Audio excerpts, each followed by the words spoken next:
નગરપાલિકા કચેરી ખાતે કોન્ટ્રાક્ટ બેઝ કર્મચારીઓ હડતાળ પર ઉતર્યા અને અનોખી રીતે વિરોધ નોંધાવ્યો છે।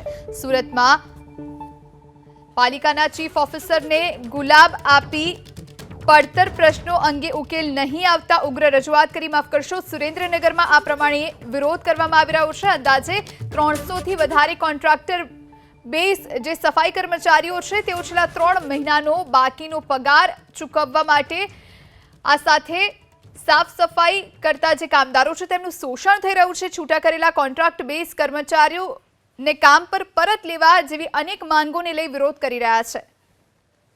નગરપાલિકાના સફાઈ કામદારના પ્રશ્નો બાબતે અમે અવારનવાર નગરપાલિકાને લેખિત તથા મૌખિક રજૂઆતો કરતા હોઈએ છીએ, પરંતુ કોઈને કોઈ કારણોસર સફાઈ કામદારોના પ્રશ્નો હલ થતા નથી અને ઉલટાનું સફાઈ કામદારોનું મોટા પાયે શોષણ થઈ રહ્યું છે।